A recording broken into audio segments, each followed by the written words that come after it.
Clip में आपको तेज़ तूफ़ान और तेज़ हवाओं के बारे में कुछ मालूमात दी जाती है, चूँकि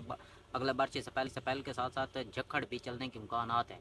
तो सबसे पहले 2 अक्टूबर की बात करें तो 2 अक्टूबर को पटवार के इलाके पिंडी, इस्लामाबाद, चकवाल, झेलम, गुजरात, इसके अलावा हज़ारा रीजन, मर्दान, सवाबी, मालाकांड, यहाँ पर 30 से 40 किलोमीटर फ़ी घंटे की रफ्तार से झक्खड़ चलने के इम्कानात हैं। इसके अलावा बात करें 3 अक्टूबर की, तो 3 अक्टूबर में कोई इम्कानात नज़र नहीं आ रही। अलबत्ता 4 अक्टूबर की बात करें तो 4 अक्टूबर को तो राइस जोन के इलाके हैं, पटवार के इलाके हैं, इसके अलावा बस्ती पंजाब के फैसलाबाद, चिन्योट, सरगोदा, थल के जो मिनियाँ वाली हैं, यहाँ पर तकरीबन 40 से 45 किलोमीटर तक फ़ी घंटे की रफ्तार से झक्खड़ चलने के इम्कानात हैं। इसके अलावा बात करें 5 और 6 अक्टूबर की, तो 5 और 6 अक्टूबर को ये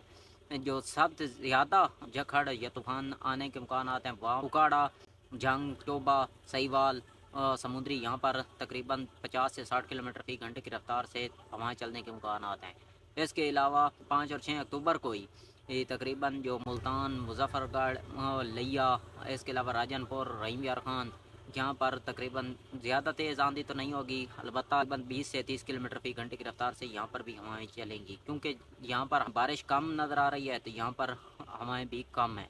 इन हवाओं से सोलर सिस्टम मुतासर हो सकते हैं, फसलों को भी नुकसान पहुँच सकता है।